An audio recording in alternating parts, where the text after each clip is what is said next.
السلام علیکم دوستوں، کیا حال چال ہے؟ ٹھیک ٹھاک، خیر خیریت ہے دوستوں۔ میں آج آپ کو ایک سبق آموز کہانی سناتا ہوں۔ کہانی کچھ اس طرح ہے کہ ایک بادشاہ، اس کے 7 بیٹیاں تھی، تو 7 بیٹیوں کو بہت پیار کرتا تھا۔ تو اس طرح دن گزرتے گزرتے بہت سال گزر گئے۔ تو ایک دن بادشاہ سوچ رہا ہے کہ میں اپنی بیٹیوں سے کچھ سوال کرتا ہوں۔ گھر آ کے اپنے بیٹیوں کو اکٹھا کر کے ہر ایک سے ایک ہی سوال کرنے لگا۔ سوال کچھ یہ تھا کہ وہ یہ پوچھ رہا تھا کہ بیٹی تم کس کی قسمت سے کہتے ہو؟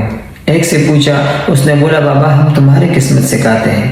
دوسرے سے پوچھا، اس نے بولا بابا ہم آپ کی قسمت سے کہتے ہیں۔ تیسری سے پوچھا، وہ بھی یہی جواب دیا۔ چوتھے، پانچویں، چھٹی سے پوچھا تو اس نے یہی جواب دیا کہ بابا ہم آپ کی قسمت سے کہتے ہیں۔ جو آخری بیٹی تھی اس سے پوچھا کہ بیٹی تم کس کی قسمت سے کہتی ہو؟ تو اس نے بولا بابا میں اپنی قسمت سے کہتی ہوں۔ بادشاہ غصے میں آیا اور نوکروں کو بولا کہ اس کو باہر نکالو میرے گھر سے، سب میری قسمت سے کہتے ہیں، یہ بھی میری قسمت سے کہتی ہے، اس کو باہر ایسے غریب کے ساتھ اس کا شادی کراؤ کہ اس کو پتہ چلے کہ یہ میری قسمت سے کہتے ہیں کہ اپنی قسمت سے کہہ رہی ہے۔ وہ بچی کو باہر نکالا اور اس کو ایک ایسے غریب بندے کے حوالے کر دیا، اس کا نکاح کر کے اس کو شادی کرا دیا۔ بہت زیادہ غریب بندہ کہ اس کا صبح تھا شام نہیں تھا، شام تھا صبح نہیں تھا، ایسا وہ غریب بندے سے اس کا شادی کرا دی، اس کو رخصت کر دیا، اپنے گھر سے نکالا اور بولا کہ نہ میرے سے ملنا ہے اور نہ میں تمہارا باپ ہوں۔ وہ نکال کے وہ چلی گئی اپنے شوہر کے گھر جو غریب تھا۔ جب وہ ادھر گئی تو ایسا ویران وجاڑ گھر، وہ محل کی عادت لڑکی تھی، محل سے وہ نکال کے وہ زمین پہ لیٹتی ہے، مطلب اس کی بہت زیادہ غریبی تھی کہ اس کے گھر میں چارپائی بھی نہیں تھا، وہ زمین پہ لیٹتی۔ ایسا کرتے کرتے اس کا شوہر جو ہے وہ جنگل میں جاتا اور لکڑی کاٹ کے بازار میں بیچ کے اس سے تھوڑا بہت رزق لا کے اس کو کھلاتا۔ وہ صبر کر لیتی کہ یہ میرا قسمت ہے بس۔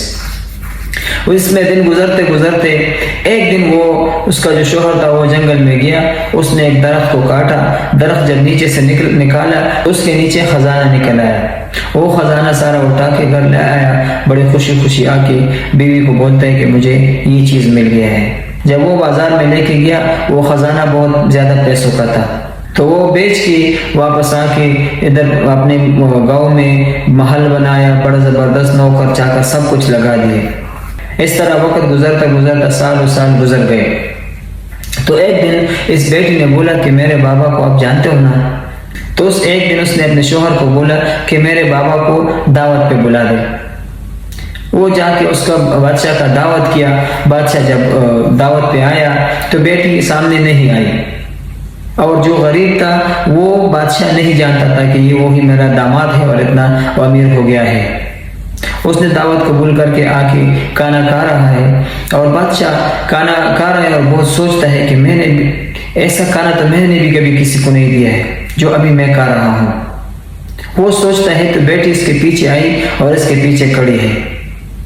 بادشاہ نوالا منہ میں قریب کرتا ہے اور سوچ کے وہ ایک منہ میں ڈال کے آہستہ آہستہ اس کو چبا رہا ہے، اور سوچتا ہے کہ یہ کون ہے کہ میرا دعوت کیا اور میں آیا اور اتنا زبردست کھانا مجھے کھلایا۔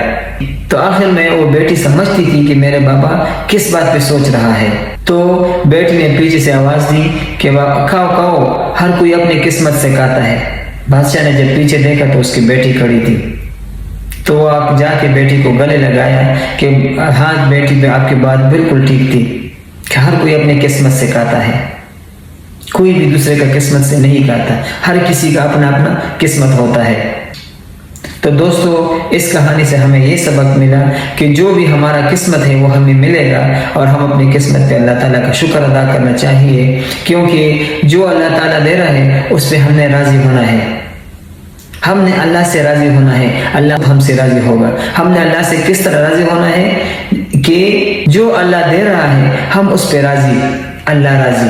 تو دوستو امید کرتا ہوں ویڈیو آپ کو پسند آئی ہوگی۔ اگر پسند آئی ہے تو آگے شیئر کریں، لائک کریں، کمنٹس کریں، اور چینل کو سبسکرائب کریں اور بیل کا آئیکن دبائیں تاکہ میرا ہر نیا ویڈیو آپ کو سب سے پہلے پہنچے۔